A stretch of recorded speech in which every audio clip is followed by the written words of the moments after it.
আজমির শরীফ হচ্ছে একটা, মহিউদ্দিন চিশতি রহমতুল্লাহ আলাইহি, খাজা মহিউদ্দিন চিশতি, যাকে আমরা খাজা বাবা বলে জানি, তার দাওয়াত ও তাবলীগ, তার পবিত্র মেহনতের দ্বারায় ভারতবর্ষের জমিনে আমরা দ্বীন ইসলাম পেয়েছি।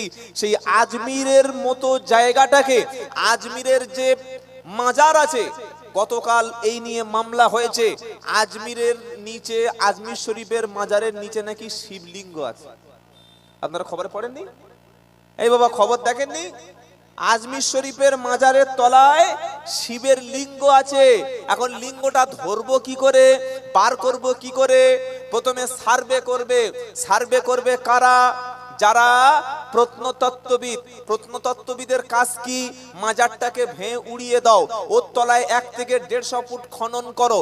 করতে করতে এরকম সরু লম্বা একটা কালো পাথর যদি বার হয়, বলবে এই তো লিঙ্গ। কি বুঝতে পারছেন কি বললাম? ওটা কি লিঙ্গ? লিঙ্গ মাজারের তলায় লিঙ্গ বললে, হ্যাঁ, খাজা মঈনুদ্দিন চিশতি রহমতুল্লাহ মাজারের তলায় লিঙ্গ দাবি করছে তারা। আপনার কিছু করার নাই। এই যে প্রথমে সাবধান করেছিলাম মুসলমান, ওয়াকফ যে বিলটা আজকের পাশ হচ্ছে, এই বিলের উদ্দেশ্য ভারতবর্ষের যত মসজিদ আছে, যতগুলো মাদ্রাসা আছে, যতগুলো ঈদগাহ আছে, প্রত্যেকটা ঈদগাহ তারা দখল করবে এবং প্রত্যেকটা মসজিদকে নির্দেশ দেবে এই মসজিদ তদন্ত করে দেখা হোক, নিশ্চয়ই এই মসজিদের তলায় কোনো না কোনো লিঙ্গ আছে, কোনো না কোনো মন্দির আছে, কোনো না কোনো মূর্তি আছে। মসজিদ ভেঙে সমান করো, ওর তলায় ভেঙে খুলে খুলে দেখো, একটা যদি পাথর পাওয়া যায়, বলবে এই লিঙ্গ পাওয়া গেছে, দাও একটা মন্দির করে, রাম মন্দিরের মতো। আপনি কি করবেন? আপনি কি করবেন? সেজন্য এখন সময় এসেছে রুখে দাঁড়ানোর। তাবলীগ, ফুরফুরা, কাদরিয়া, চিশতিয়া, হানাফি, শাফি, ছোট্ট ছোট্ট কারণে আমরা মুসলমানরা ভাগ করে নিচ্ছি। হ্যাঁ, ছোট্ট ছোট্ট ভুলের কারণে। এই পশ্চিম বাংলার জমিনে 14 থেকে 15টা পীর সাহেব আছে বাবা, আমি গেলে তারা জলসা আসে না। পীর সাহেব, তারা নাম করা পীর সাহেব, নাম বলবো না। কেন? বললে না, ও আমাদের দলের লোক নয়, ও যদি আসে আমরা দাওয়াত ক্যান্সেল করব।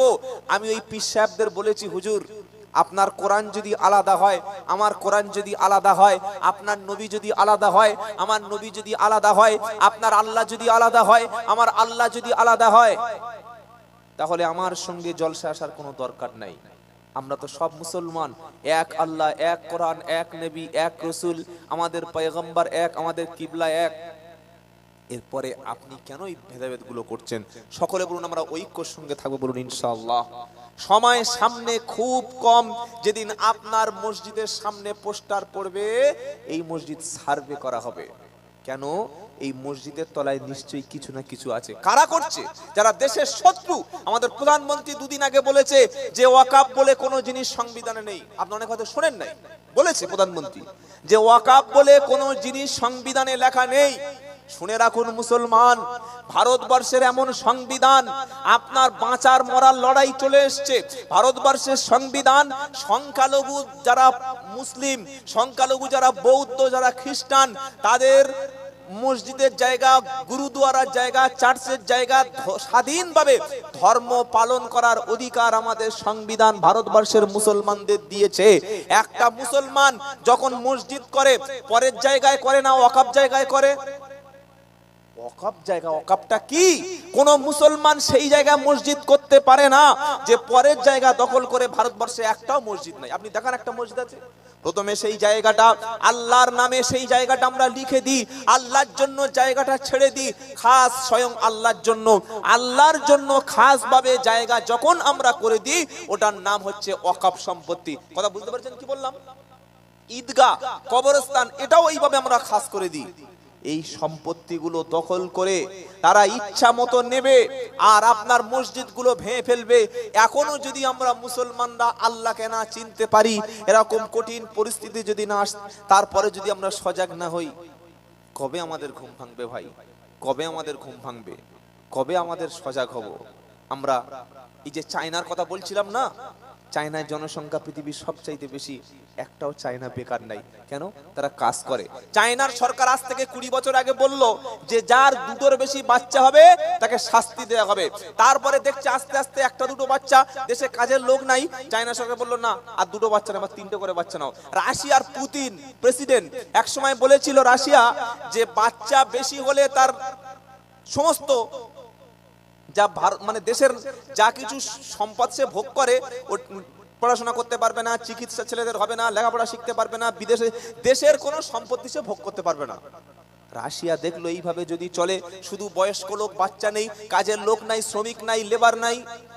রাশিয়া এবার ঘোষণা করলো যার 10টা বাচ্চা হবে তো 50 না কত লক্ষ টাকা তাকে পুরস্কার দেবে। জোরে বলুন সুবহানাল্লাহ। কি বলছেন? আজকে যারা বলে মুসলমানদের বাচ্চা বেশি, ওদেরকে জিজ্ঞাসা করুন রবীন্দ্রনাথ ঠাকুররা ছিলেন 14 ভাই বোন। 14 ভাই বোনের মধ্যে রবীন্দ্রনাথ ঠাকুর ছিল 11 নম্বর। রবীন্দ্রনাথ ঠাকুরের বাবা তিনি যদি বলতেন যে আমার 2টো সন্তান নেব, একটা ছেলে একটা মেয়ে, আমরা বিশ্বকবি রবীন্দ্রনাথ ঠাকুর পেতাম না। আমাদের যে নরেন্দ্র মোদী সাহেব প্রধানমন্ত্রী, তারাও 6 ভাই বোন। শুনছেন? উত্তরপ্রদেশের যোগী মহাশয়, তারাও 5 ভাই বোন। আমাদের যে অটল বিহারী বাজপেয়ী, তারাও প্রায় 7 ভাই বোন ছিল। সুতরাং কলম তোলার আগে, আঙুল তোলার আগে নিজেদের দিকে একটু ভাববেন। এই বিশ্বাস কোনোদিন যেন আপনার মাথায় না আসে যে বাচ্চা যদি একটা বা দুটোর বেশি হয় খাওয়াতে পারবো না, ঘর বাঁধতে পারবো না। এই নিয়ত করে, এই মনোভাবে যদি কেউ বাচ্চা বন্ধ করে, হারাম কাজ করলো, নাজায়েজ কাজ করলো, গুনাহের কাজ করলো। কেন? ওয়ালা তাকতুলু আওলাদাকুম খাশিয়াতা ইমলাক নাহনু নারযুকুহুম ওয়া ইয়াকুম ইন্না কতলাহুম কানা খিতআন কাবীরা। এটা 15 পারা 4th পৃষ্ঠা 2 নম্বর লাইনে 32 নম্বর আয়াত, সূরার নাম বানি ইসরাইল। আমার আল্লাহ বলছেন ওয়ালা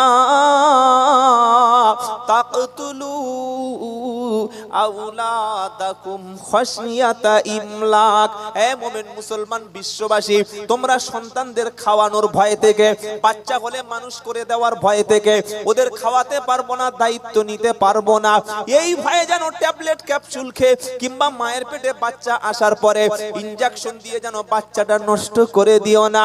যদি তোমরা রুজির ভয়ে বাচ্চা নষ্ট করে দাও, যদি তোমরা বাচ্চা যদি হত্যা করে দাও, শুনে রাখো নাহনু নারযুকুহুম ওয়া ইয়াকুম, আমি আল্লাহ বাচ্চাকেও রুজি দিই, আবার তোমার রুজিটা তোমাকে দিই। আল্লাহ পাক শোনাচ্ছে ইন্না কতলাহুম কানা খিতআন কাবীরা, নিশ্চয়ই এই রকম হত্যা করা, বাচ্চাকে কতল করা হলো বিশাল বড় কবিরা গুনাহ।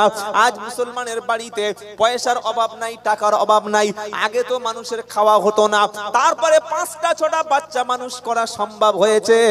এখন পোল্ট্রির বাচ্চা একটা কিংবা দুটোর বেশি ডিম আর ফুটবে না। একটা ছেলে একটা মেয়ে, ছেলেটা চলে গেল মিশনে, আর মেয়েটা বড় হলো কাজের লোকের সঙ্গে কিংবা অন্য ছেলের সঙ্গে পালিয়ে গেল। বুড়ো বুড়ি ভিক্ষা করা ছাড়া কোনো উপায় নাই। দুপুরবেলা এসে বলছে মাগো 2টো ভিক্ষা দাও। চাম্পাহাটি আমি থাকি। একদিন চাম্পাহাটি বাজারে গেলাম একটা দরকারে, একটা বৃদ্ধা মানুষ দেখি বসে বসে বট গাছের তলায় অটো স্ট্যান্ডে বসে বসে কাঁদছে। তো প্রথমে মানুষের পোশাক দেখলে তো বোঝা যায় যে লোকটা একটা ফকির সত্যি না স্ট্যান্ডার্ড ঘরে ছেলে, বোঝা যায় না? যায় না। মানে মেয়েটা অত্যন্ত একজন ভদ্র টাইপের মেয়ে, বসে বসে কাঁদছে। বলছে বাবু একটু খাবারের ব্যবস্থা করুন। খুব ভদ্র তো, পয়সালা ঘরের মেয়ে, হাতের সবকিছু রয়েছে, জামা কাপড় সেরকম বোঝা গেল। তো আমি কাছে গিয়ে বললাম মা আপনার ছেলে মেয়ে নাই? ঝরঝর করে কাঁদছে, বলছে সকাল থেকে আমি ক্ষুধার্ত, বাবা একটু রসগোল্লা, বলে একটু মিষ্টি কিনে দিই, একটু সিঙ্গাড়া, বলে না সিঙ্গাড়া খাই না, একটু মিষ্টি এনে দেন। তা আমি 50 টাকা দিলাম। ওই টোটো ওলাওয়ালাকে বললেন ভাই একটু খাবার এনে দাও, ওরা আবার কিছু খাবার টাবার এনে দিল। মেয়েটা বলছে আমার ছেলে চাকরি করে, মেয়েটাও বিদেশে পড়াশোনা করে, বিদেশে সেও জামাই ভালো চাকরি করে, গড়িয়ায় ওই নরেন্দ্রপুর ওখানে বাড়ি। মা একটু অসুস্থ হয়ে গেছে, সন্তানগুলো বাড়ি থেকে মারতে মারতে মাকে বার করে দিয়েছে। এটা মূর্খ পরিবারের কথা বলছি না, শিক্ষিত পরিবারের কথা বলছি। আজ যতগুলো ছেলে শিক্ষিত হচ্ছে, ডাক্তার হচ্ছে, মাস্টার হচ্ছে, ওর মধ্যে ধর্মের শিক্ষা না থাকার কারণে বাপ মায়ের সঙ্গে ছাগল গরু জানোয়ারের মতো ব্যবহার করছে। এরা মানুষ কোনোদিন? এরা মানুষ? কিন্তু গরিব মানুষ যার বেশি 3টে 4টে বাচ্চা আছে, কেউ না কেউ অন্তত আপনাকে দেখবে। আর আপনি আল্লাহ যে রাজ্জাক, রুজি দেনেওয়ালা, এই বিশ্বাস থেকে সরে এসে আপনি একটা ছেলে একটা মেয়ে ব্যাস এমন লাইন বন্ধ করে দিলেন, ও কিয়ামত পর্যন্ত বাচ্চা হওয়ার কোনো রাস্তা নাই। কি গো বাবাজিরা, ওই ছেলে তাড়িয়ে দিল, ওই মেয়ে যখন বিয়ে হয়ে গেল, ভিক্ষা করা ছাড়া আপনার কোনো উপায় নাই। তাই আল্লাহ বলছে সন্তান হত্যা করা কবিরা গুনাহ, জায়েজ নাই। যত মা এসছেন, আল্লাহ যতগুলি বাচ্চা আপনাকে দেবে প্রত্যেকটি বাচ্চাকে বড় নেয়ামত মনে করে নেবেন, কারণ রুজির দায়িত্বটা আমার আল্লাহর হাতে, আপনার হাতে না। জোরে বলুন সুবহানাল্লাহ। নবীকে প্রশ্ন করা হলো সবচাইতে বড় গুনাহ কি? আমার নবী বললেন আল্লাহর সঙ্গে শিরিক করা, অথচ ওই আল্লাহ তোমাকে সৃষ্টি করেছেন। জোরে বলুন। তারপরে জিজ্ঞাসা করলো কি? আমার নবীজি বললেন তুমি রুজির ভয়ে বাচ্চাকে হত্যা করে দেবে, এই ভয়ে তোমার বাচ্চা তুমি নেবে না, যে বাচ্চা বড় হয়ে তোমার পাতে প্লেটে বসে দুটো খাবে। আহা, এই ভয়ে তুমি বাচ্চা নিচ্ছ না, যে বাচ্চা যদি হয় আমার প্লেটে আমার খাবারের দস্তরখানে বসে আমি আব্বা খাবো, বাচ্চা আমার পাত থেকে আমার প্লেট থেকে খাবার খাবে, এই ভয়ে তুমি বাচ্চা নিচ্ছ না। এটা হলো সবচাইতে বড় দ্বিতীয় কবিরা গুনাহ। নবীজিকে জিজ্ঞাসা করা হলো তারপরে সবচাইতে বড় কবিরা বড় পাপটা কি? আমার নবীজি বললেন প্রতিবেশী মহিলার সঙ্গে জেনায় লিপ্ত হওয়া। কথাটা ভালো করে শুনুন। এক নম্বর হলো জিনা, সেটা কবিরা গুনাহ, আর প্রতিবেশী মহিলার সঙ্গে জিনা করা আরো বড় ধরনের পাপ। কারণ প্রতিবেশী লোক, ভাই হোক, চাচাতো ভাই হোক, কিংবা আপনার বাড়ির পাশে কোনো ছেলে দুবাই কাজ করতে গেছে, বেঙ্গালোরে কাজ করতে গেছে, মুম্বাই কাজ করতে গেছে 3 বছর, যাওয়ার সময় বলছে ভাই আমার বিবিটা আমার বাচ্চাটা তোর দায়িত্ব দিয়ে গেলাম, একটু খেয়াল রাখিস, আমি হয়তো বাড়ি থাকতে পারবো না, অসুবিধা হলে তুই একটু দেখিস। আপনার উপরে একটা আমানত চাপিয়ে সে যখন বিদেশে চলে গেল, 3 বছর বাড়ি ফেরে না। এবার দেখলো ভাবিটাও খুব জোয়ান আছে, সবে এক ছেলের মা, সকালবেলা দুপুরবেলা বাজার করার নাম করে ভাবির সঙ্গে কথা বলে, আস্তে আস্তে সন্ধ্যার পরে চা খেতে যায়। এবার আস্তে আস্তে করে ওই মহিলাকে ফুসলিয়ে, মহিলার প্রশংসা করে, ভালো ভালো কথা বলে মহিলাটাকে নিজের মনের মতো করে নিয়ে তার সঙ্গে জেনা ব্যভিচারে লিপ্ত হয়ে গেল। আমার নবী বলল জেনা করা অপরাধ, আর প্রতিবেশী মহিলার সঙ্গে জেনা করা আরো বড় অপরাধ। সেজন্য যারা বিয়ে করবেন এখনো করেননি, বিয়ে করে বিবিটাকে সবসময় চেষ্টা করবেন কাছে রাখার। বলুন ইনশাআল্লাহ। বিয়ে করে 12 বছর সৌদি আরব, 6 বছর মুম্বাই, কি হচ্ছে না? হয় না? কোনো খবর নাই। ওখানে ফোন করলে বউ থাকবে? খ্যাপা কথা করে। কে আপনাকে বিয়ে করতে বলেছে? বিয়ে করছে, বউর সঙ্গে কোনো সম্পর্ক, চলে গেছে বছরের পর বছর, মাসে 3 বছর 4 বছর বিদেশে। এটা করবেন না। বর্তমান জামানা, বর্তমান যুগটা বড় ফিতনার যুগ, কথাটা মাথায় রেখে দেবেন। আর যে বাড়িতে গেলে আপনার স্ত্রী, যে বাড়িতে একটা মেয়ে ছেলে একা আছে, ইসলাম বলছে ওই বাড়িতে তুমি যেন প্রবেশ করো না, যদি স্বামী না থাকে।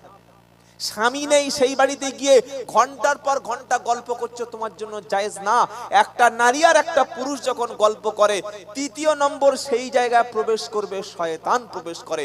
শয়তানের কাজ নারী আর পুরুষ এক জায়গায় গল্প করলে দুজনকে তাহাজ্জুদ নামাজ পড়িয়ে বাড়ি চলে যাওয়া, তাই তো নাকি? বুঝতে পারছেন কি বললো? কি করাবে? বলবে দুজনে তাহাজ্জুদের নামাজ পড়, দুজনে জিকির কর, তাই তো? আস্তে আস্তে ঘনিষ্ঠ করিয়ে জেনার কাজ করিয়ে দিয়ে জীবন যৌবন ইমান শেষ করে দিয়ে শয়তান চলে যাবে। বাবাজিরা, আল্লাহ আলা ভাইরা, বড় সাবধান হয়ে যান। তাই কোন মুসলমান আমরা বাচ্চা আসবে, এই বাচ্চাকে হত্যা করার মতো কোনো কাজ যেন আমরা না করি। আল্লাহ হেফাজত করুক। সকলে জোরে বলুন আমিন। রুজির মালিক তাহলে কে বললাম? জোরে বলুন আল্লাহ। দোকান কখনো আপনার খাওয়াতে পারে না। কত দোকানদার কোটি কোটি টাকা ইনকাম করে, সুগার, ক্যান্সার, এমন অবস্থা, বৃদ্ধ বয়সে ভিক্ষা করেই খেতে হয়েছে। সবচাইতে সুখে কারা থাকে জানেন? 5 ওয়াক্ত ফরজ নামাজ পড়ে, হালাল খাদ্য খায়, সত্য কথা বলে, বিবি বাচ্চা নিয়ে সংসার করে, তার মতো সুখী মানুষ এই পৃথিবীতে আর কেউ নাই। বেশি খাওয়ার লোভ করবেন না, লোভ করলেই আপনাকে মরতে হবে। কি গো, যারা খালি মাল জমা করে, মাল খরচ করে না, মাল খালি গোনে আর খায় না, তাদের জন্য কঠিন শাস্তি আছে, জানেন না? ওয়াইলুল লিকুল্লি হুমাযাতিল লুমাযা আল্লাযী জামাআ মালাও ওয়া আদ্দাদা ইয়াহসাবু আন্না মালাহু আখলাদা কাল্লা লা বাদান্না ফিল হুতামা ওয়া মা আদরাকা মাল হুতামা নারুল্লাহিল মুকাদা আল্লাতী তাত্তালিউ আলাল আফইদা ইন্নাহা আলাইহিম মুসাদা ফি আমাদিম মুমাদ্দাদা। আল্লাহ বলছেন ধ্বংস তাদের জন্য যারা সামনে পিছনে নিন্দা করে। আচ্ছা না বাবা, সামনে তোমার সালাম দেবে বড় ভাই, আর পিছনে চলে গেলে বলবে এবার বাঁশানো পিছনে দিয়ে যাই। কি গো সালাম দিচ্ছ, সালাম আলাইকুম ভাই, এসো এসো এসো, চা খাও চা খাও। চা খেয়ে যেমন চলে গেল, পাকা চিটিং মেরে দিচ্ছে, পাক্কা চিটিং বাস, একদম বাজে লোক। এরকম লোক সমাজে আছে না? সামনে সালাম দিচ্ছে আর পিছনে গীবত করছে, আমার সামনেও লোকের অপমান করে। সমালোচনাকারীরা অধিকাংশ জাহান্নামে যাবে। তাই জুবানকে আমরা হেফাজত করব। ওয়াইলুল লিকুল্লি হুমাযাতিল লুমাযা।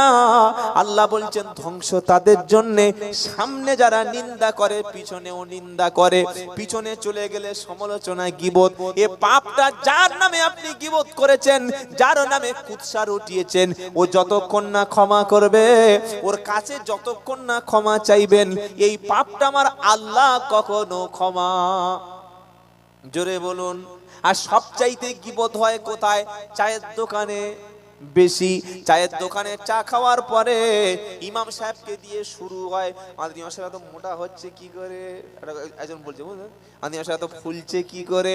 পাশের লোক বলছে আরে ফুলবে না, ও 5 বাড়ি খায়। কবাড়ি, জোরে বলো। আর ইমাম সাহেবের খাবার কেউ খারাপ দেবে, ভালো খায় তাই ফুলছে।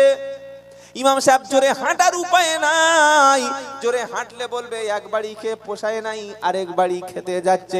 আস্তে হাঁটলে বলবে মাল এমন খেয়েছে হাঁটতে পারে না। কি বলবে না বলবে না? খুব বিপদ আমাদের, খুব বিপদ। বাবাজিরা, আল্লাহওয়ালা ভাইয়েরা, আপনি যদি কারোর পিছনে গীবত করেন, কারোর সমালোচনা করেন, আমার আল্লাহ তাই সাবধান করে দিচ্ছে, ইয়া আইয়ুহাল্লাযীনা আমানু ইন্না কাসীরাম মিনায-যন্নি। হে বিশ্বাসী ইমানদারেরা, তোমরা শোনো, নিশ্চয়ই কোন ধারণা হলো পাপ। তোমরা পাপ, এই পাপ থেকে বেঁচে থাকো। কোন পাপ? কুধারণা করা থেকে বেঁচে থাকো। আমরা অনেক মানুষের পিছনে ধারণা করি। একটা লোক খেটে খেটে একটা বিল্ডিং তৈরি করেছে, সারা জীবন পরিশ্রম করে দামি গাড়ি একটা কিনেছে। পাড়ার লোক বলছে মনে হয় 2 নম্বরই টাকা আছে, তা না হলে গাড়ি বাড়ি হতো না। কি বলে না বলে না? এই যে পিছনে সমালোচনা করা, পিছনে ধারণা করা, আল্লাহ বলছে ইন্না বাদায-যন্নি ইসমুন। কোন ধারণাই হলো কঠিন পাপ। কুধারণা থেকে তোমরা সব সময় বেঁচে থাকো। স্বামী সারাদিন কষ্ট করে টাকা উপার্জন করে বাড়ি যখন ফিরেছে, মায়ের সঙ্গে দেখা করতে গেছে, মা কেমন আছো? স্ত্রী তখন ঘর থেকে বলছে কি ব্যাপার, আগে আমার কাছে আসলো না মায়ের কাছে আসলো। তার মানে যে মালকোটা ইনকাম করেছে মায়ের হাতে, জোরে বলো, দিয়ে দেবে। এবার মায়ের কাছ থেকে যখন বিবির কাছে গেল, মা মনে মনে করছে কি ব্যাপার, সন্তান আমার কাছে বেশিক্ষণ বসলো না, মনে হয় বিবির জন্য কিছু খাবার নিয়ে চলে এসেছে।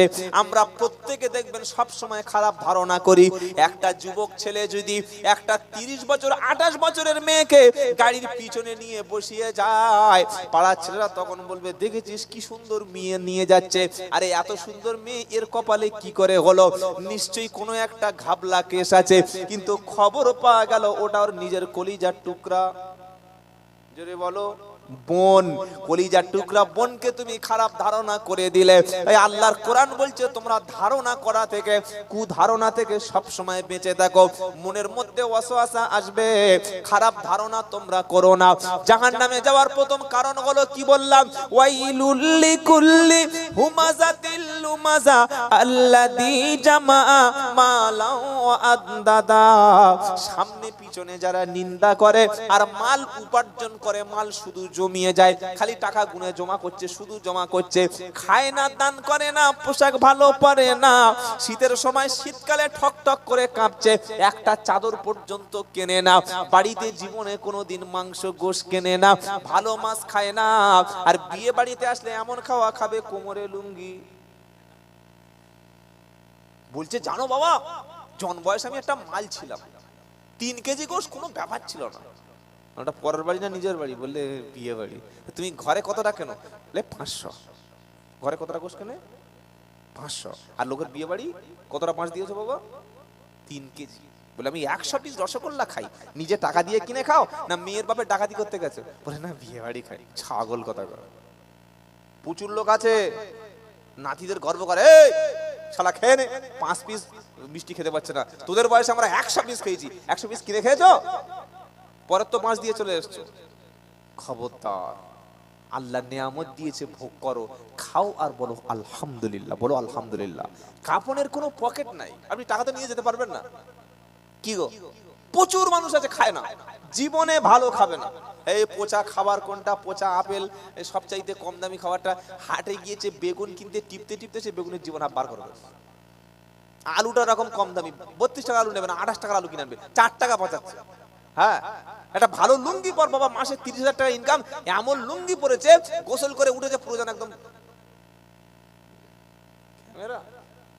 সব মেয়েরা বলছে শালা মাল দেখেছো কি পরে ঘুরছে, ছি ছি ছি ছি, তওবা তওবা তওবা। এত টাকার মালিক জীবনে কোনোদিন ভালো টুপি মাথায় দেয় না, মসজিদের ভাড়াটে টুপি মাথায় দেয়। কি গো, প্লাস্টিকের টুপি, যাচ্ছে খাপাস, মাথায় হাপাস, নামাজ হয়ে গেল খপাস, বেঁচে থাকলে সামনে সাথে দেখা হবে। টুপি নাই, টুপি জোটে না। জানাজার নামাজে গিয়েছে, ওই পকেটে সিগনি মোচা, দুর্গন্ধ রুমাল কোথায়, খামটা মুছে মাথায় জড়িয়ে আল্লাহু আকবার। ফেরেশতা বলে মালটার মেরে বার কর, আগে বার কর। এই জানাজার নামাজের দ্বারা হবে? কি সর্বনাটা, টুপি পর্যন্ত কেনে না, ভালো জুতো কেনে না। বাড়ির পাশে জুমা মসজিদ, যেই জুতো ছিঁড়ে যায় সঙ্গে সঙ্গে ভালো মানুষ মসজিদ থেকে চলে আসে। এত বড় ছাঁচড় মানুষ, এটা ঠিক না। শরিয়াতের নিয়ম শুনে রাখুন।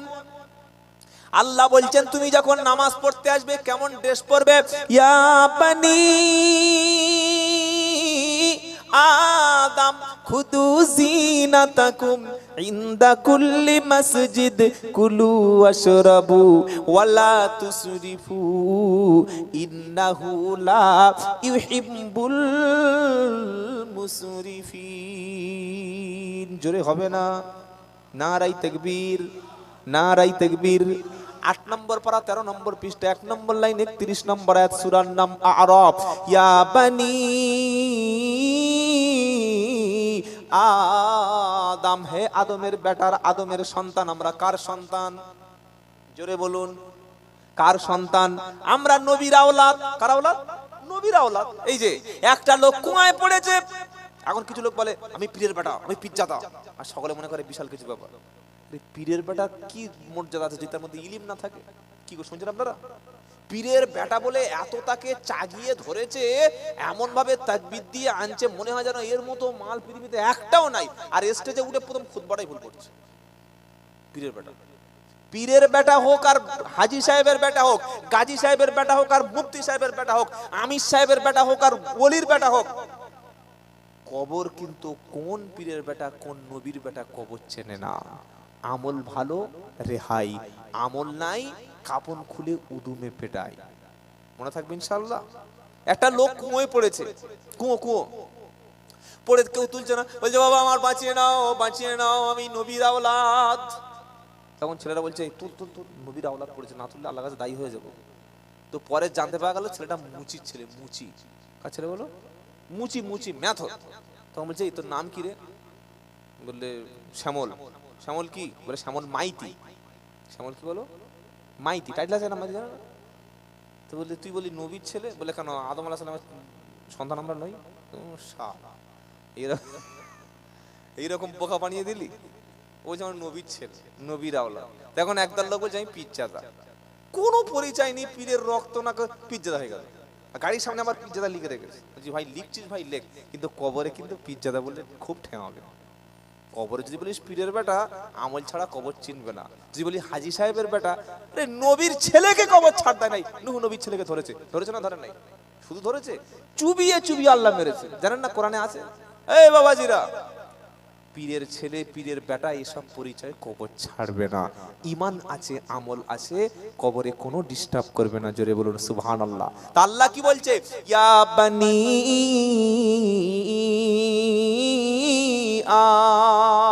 আদম, এ আদমের বেটা আদমের সন্তান খুদু গ্রহণ করো জিনাতাকুম তোমাদের উত্তম বেশভূষা তোমরা উত্তম পোশাক পরো সবচাইতে দামি পোশাক না সুন্দর পোশাকটা পরো উত্তম টুপি একটা মাথায় দাও উত্তম পাঞ্জাবি একটা পরো সুন্দর লুঙ্গি একটা পরো সুন্দর পাজামা একটা পরো কখন ইন্দা কুল্লি মসজিদ যখন তুমি নামাজের কাছে যাবে মসজিদের কাছে যখন যাবে জুমার দিনে না যাবে ফজরে জোহর আসর মাগরিব এশায় নামাজে যখন যাবে নামাজের জন্য স্পেশাল একটা পোশাক থাকবে এমন পচা টুপি পরো না যে টুপিটা থেকে দুর্গন্ধ বার হচ্ছে এমন লুঙ্গি পরো না যে লুঙ্গি ঘামের গন্ধ ঝরঝর করে বার হচ্ছে যে লুঙ্গি পেশাব করছে পায়খানা করছে যে লুঙ্গি পরে রাত্রেবেলা ঘুমিয়েছিল বিছানায় বাচ্চা পেশাব করে দিয়েছে ওই লুঙ্গি পরে ফজরে মসজিদে চলে গেছে না না না কোরআন শোনাচ্ছে তুমি সেই পোশাকটা পরো সবচাইতে উত্তম পোশাকটা তুমি আল্লাহর নামাজের জন্য পরে মসজিদে যাও জোরে বলো সুবহানাল্লাহ যত ভালো পোশাক পরবেন যত দামি পোশাক পরবেন ইসলামে হারাম নাই নিষেধ নাই তবে দুটো জিনিস খেয়াল করতে হবে কটা জোরে বলুন আপনি বাজারে যে পোশাকটা পছন্দ হচ্ছে পরুন যে পোশাকটা দামি লাগে সুন্দর লাগে পরুন বরং সুন্দর পোশাক পরবেন কারণ আল্লাহ নিজেই সুন্দর আর সুন্দরকে আল্লাহ বেশি ভালোবাসে জোরে হবে না আল্লাহ ভালোবাসেন কাকে সুন্দরকে সবচাইতে সুন্দর পোশাকটা পরুন সবচাইতে সুন্দর ড্রেসটা নামাজের জন্য পরুন তবে পোশাক পরার সময় দুটো জিনিস খেয়াল রাখবেন একটা হলো এই পোশাকটা পরার পরে আপনার মধ্যে যেন কোনো অহংকার তৈরি না হয় আর দ্বিতীয় হলো পোশাকটা আপনাকে যেন ফজুল খরচের মধ্যে না ফেলে দেয় কথাটা মনে থাকবে জামা কাপড় কেনার সময় কথাটা মাথায় রাখবেন কি বললেন এক নম্বর হলো যত দামি পোশাক যত সুন্দর পোশাক যত ভালো পোশাক সব আপনি পরতে পারবেন ইসলাম নিষেধ করলো না তবে প্রথম খেয়াল রাখতে হবে ওই পোশাকটা পরার পরে যেন ভিতরে রাজা রাজা ভাবনা আসে এই পাঞ্জাবি কিনতে পারবি তুই বলছে মসজিদ হ্যাঁ মিটার জানিস এ আরদি কাপড় 580 টাকা মিটার তো ফকির বাচ্চা নাম শুনিস না আরদি নাম শুনেছিস তোমার জন্য পোশাকটা হারাম কি গো বাবাজিরা লুঙ্গি কিনেছে ইসমাইল লুঙ্গি বলছে মালটা দেখ এই মাল তুই কোথায় পাবি কোথায় পাবি ক্যানিং বাসন্তী তারপরে আপনাদের এই বাজার কোথাও নেই বলে কোথায় এনেছিস চিতপুরের মাল চিতপুরের মাল আল্লাহ বলছে শোনো যত ভালো পোশাক আছে পরো দুটো জিনিস যেন করো না এক পোশাকটা পরার মধ্যে যেন তোমার মধ্যে অহংকারী ভাব না আসে কি গো বাবাজিরা পোশাকটা পরে যেন গর্ব করে রাস্তায় চলো না আর দ্বিতীয় ওই পোশাকটা যেন তোমার কাছে ফজুল খরচ না হয় ফজুল খরচ বোঝেন প্রয়োজন ছাড়া অতিরিক্ত যেটা করবেন যেটা কিনবেন ওটা ফজুল আপনার বাড়িতে বছরে 10টা জামা লাগে 10টাই কিনুন 11টা কিনতে পারবেন না হারাম আপনার বিবির শাড়ি লাগে বছরে 3টা বিবির জন্য চুড়িদারের পিস লাগে 3টে অধিকাংশ মেয়েদের শোকেসের মধ্যে কত সালের শাড়ি আছে ভাবতে পারবেন কত ভালো ভালো শাড়ি মায়েদের এরকম থাক থাক করে সাজিয়ে সাজিয়ে সাজিয়ে সাজিয়ে আবার ভিতরে মাঝে মাঝে টাকাও রেখে দিয়েছে কি বুঝলেন 12, 14, 15টা করে শাড়ি আর স্বামীর কাছে যে শাড়িটা পরে ও শাড়িটা পৃথিবীর কোথাও পরে না সব চাইতে পচা দুর্গন্ধ ছেঁড়া ফাটা ফুটো ওই মাল নিয়ে স্বামীর কাছে পরে গেছে কি করে না করে আর আল্লাহর নবী কি বললেন স্বামীর খুশি করা হচ্ছে ইবাদত জোরে বলুন সুবহানাল্লাহ মেয়েদের প্রত্যেকটা মায়ের সংসারে আগুন লাগার জন্য অশান্তি হওয়ার জন্য নিজেই সে দায়ী জীবনে স্বামীর কাছে ভালো পোশাক পরবে না স্বামীর কাছে ভালো করে মাথায় তেল দেবে না মুখে একটু ভালো করে সাজগোজ করবে না আর বিয়ে বাড়ি যদি কোনো জায়গায় শুনেছে যে বিয়ে বাড়ি হবে ও 3 দিন আগে থেকে ফেয়ার লাভলি কিনে মুখ ভ্রু ফেস করে বিউটি পার্লারে গিয়ে এত সুন্দর সেজে আসবে সেজে স্বামীকে বলছে যে বলে কি বলে আমার 200 টাকা হাত খরচ দাও বলে এত সুন্দর সেজে বিয়ে বাড়ি ঢুকেছে পারলো বলছে কার বউ ওটা বলে সে মইজুদ্দির বউ বলছে কি মইজুদ্দির এত সুন্দর বউ কোনোদিন দেখি নাই তওবা তওবা তওবা আস্তাগফিরুল্লাহ কিয়ামতের দিন সেই নারী জান্নাতে যাবে না যাবে না যাবে না কোন নারী যে নারী পরপুরুষকে আকৃষ্ট করার জন্য পোশাক পরে মানুষ ভালো বলবে, মানুষ আমাকে সুন্দর বউ বলবে, মানুষ আমাকে দেখে লাইক করবে, মানুষ আমাকে পছন্দ করবে, মানুষ আমাকে দেখলে পাগল হয়ে যাবে। আমার চুলটা, আমার সুন্দর ভ্রুটা, আমার ঠোঁট লিপস্টিক, আমার হাতের চুড়িগুলি, আমার কানের দুল, নাকের ফুল, আমার সুন্দর সালোয়ার কামিজ, শাড়ি, ব্লাউজ দেখে পাড়ার ছেলেরা পাগলের মতো হয়ে যাবে। এই উদ্দেশ্য করে যে মহিলা শাড়ি পরবে, কাপড় পরবে, ড্রেস পরবে, জান্নাতে যাওয়া দূরের কথা, জান্নাতের খুশবুটুকু পাবে না। অথচ এই জান্নাতের খুশবু, সেন্ট, পারফিউম 500 বছর দূর থেকে পাওয়া যাবে। জোরে বলুন না সুবহানাল্লাহ। আমার মা যারা এসেছেন, এই শীতকালে অনেক মানুষ আপনার কাছে আসে পোশাকের জন্য, বাক্সের মধ্যে 15-20টা কাপড় রেখে দিয়েছেন। সবচাইতে যেটা আপনার কাছে কাপড়টা অপ্রয়োজনীয়, সেটা একটা গরিবকে পরতে দিন, আল্লাহ জান্নাতে পোশাক পরতে দেবে। জোরে বলুন না সুবহানাল্লাহ। আবু বকর সিদ্দিক রাদিয়াল্লাহু তাআলা আনহু, নবীর সাহাবা, নবীর খলিফা, ইন্তেকালের সময় জিজ্ঞাসা করছে, হযরতে রাসূল সাল্লাল্লাহু আলাইহি ওয়াসাল্লামের স্ত্রী আম্মা জান আয়েশাকে জিজ্ঞাসা করছে, হে মেয়ে আয়েশা, এখন কি দিন, আজকের কোন দিন? আম্মা জান আয়েশা সিদ্দিকা রাদিয়াল্লাহু তাআলা আনহা বলছে, আব্বা আজকের হলো সোমবার। ওই সময় আবু বকর সিদ্দিক রাদিয়াল্লাহু তাআলা আনহু বললেন, হে মেয়ে আয়েশা, আজকে যদি আমার ইন্তেকালটা হয়ে যায়, প্রত্যেকটা ব্যক্তিকে বাজার থেকে নতুন কাপড় এনে পোশাক পরতে দেয়া হয়, আমি আবু বকর যেন আমাকে নতুন কাপড়ে পোশাক পরানো না হয়। জোরে বলুন সুবহানাল্লাহ। কাপড়ের কোনো দাম নাই, দাম আছে কিসের? আমলের। কিসের দাম আছে? জোরে বলুন। আমলের। 300 টাকা মিটারের কাপড় হলো, আর আমল যদি খারাপ হয় কোনো দাম নাই। আবু বকর সিদ্দিকের মেয়ে আম্মা জান আয়েশা সিদ্দিকা রাদিয়াল্লাহু তাআলা আনহা বলছেন, আব্বা জান, কেন বাজার থেকে নতুন পোশাক কিনে এনে দেব না? আবু বকর সিদ্দিক বললেন, মা, নতুন পোশাকের দাম নাই। আমি আবু বকর সিদ্দিক, আমার আমল যদি আল্লাহ কবুল করে, আমার তাহাজ্জুদ, আমার নামাজ, আমার দান খয়রাত, আমার সদকা, আমার মুজাহাদা, আমার দাওয়াতের কাজ, আমার কুরবানিগুলো আল্লাহ যদি কবুল করে নেয়, ও পুরাতন পোশাক দিয়েও যদি তুমি দাফন করো, কবরে আল্লাহ তাআলা আমার জন্য জান্নাতের পোশাক পরতে দেবে। জোরে বলো সুবহানাল্লাহ। আর তুমি যদি 300 টাকা 400 টাকা মিটারের কাপড় আমাকে মৃত্যুর আগে পরিয়ে দাও, আর আমার আমলগুলো যদি খারাপ হয়, কবরে পোশাকের বিন্দু পরিমাণ কোনো দাম থাকবে না। তাই বাবাজিরা, আল্লাহওয়ালা ভাইরা, আমরা চেষ্টা করব নিজের আমলটাকে ঠিক করে নেওয়া। সকলে জোরে বলি ইনশাআল্লাহ। আমল ঠিক করে নেব, 5 ওয়াক্ত নামাজ পড়ব, কোরআন পড়ব, সত্য কথা বলবো, আর সবচাইতে যাকে বেশি ভালোবাসবেন, খেদমত করবেন। যার খেদমত করলে জান্নাত পাওয়া যায়, ওটা কোনো পীর সাহেব না, মুফতি সাহেব না, ওটা কোনো হুজুর না, ওটা হলো তোমার জন্মদাতা পিতা, গর্ভে ধারিনী আম্মা জান। এই দুজন যদি রাজি থাকে, দুজন যদি খুশি থাকে, আমার আল্লাহ তোমার জন্য জান্নাতের দরজা খুলে দেবে। বাবাজিরা, আল্লাহওয়ালা ভাইরা, বক্তব্য বেশির বর্তমান বাজারে কোনো প্রয়োজন নাই। কেন? প্রত্যেকের মোবাইলে কয়েক হাজার বক্তা আছে, আছে না নাই? হ্যাঁ, সবচেয়ে যেটা আমাদের দরকার, নিজেকে পাল্টানো। শুনেছি প্রতিদিন, এখন বক্তব্য তো মানে খাচ্ছে, খেতে খেতে ওয়াজ শুনছে, শুনছে না? শোনে না? কারখানায় কাজ করছে, ওয়াজ শুনছে, বিড়ি খাচ্ছে, ওয়াজ শুনছে, চলছে, আর সব জায়গায় বক্তব্য চলছে। কিন্তু নিজেকে পাল্টাতে হবে, শুনে কোরআন অনুযায়ী জীবনযাপন করতে হবে। এই মানসিকতা তৈরি করুন ইনশাআল্লাহ। বলেন। যাই হোক, হযরত চলে এসেছেন। আমি যে কথাগুলো বলেছি, কি বলেছি আপনাদের একটু স্মরণ করিয়ে বিদায় নিচ্ছি। নাম্বার 1, প্রথমে আপনাকে যেটা বলেছি, এটা মুখস্থ করে আপনাকে প্যাকেট করে দিচ্ছি। সেটা হলো, মসজিদের যে যোগ্য ইমাম আছে, সেই ইমামের কাছে বসে আপনি নিজে কোরআনটা সহি করে নিন। আপনার মহল্লার প্রত্যেকটি ছেলে এবং প্রত্যেকটি মেয়ে মাধ্যমিক পাস হওয়ার আগেই সহি করে কোরআন শিখতে পারে, দিন ইসলাম শিখতে পারে। এই চেষ্টা আগামী কাল থেকে যেন মসজিদ কমিটি এবং আপনারা শুরু করেন ইনশাআল্লাহ। বলেন। নাম্বার 3 যেটা বলেছি, সেটা হলো এই, গীবত করা যাবে না। কোনো মানুষের পিছনে সমালোচনা করা, গীবত করা জিনার চাইতে অপরাধ। জীবনে আমরা কাউকে গীবত করব না, বলি ইনশাআল্লাহ। নাম্বার 4 সেটা হলো এই, রুজির মালিক হলেন আল্লাহ।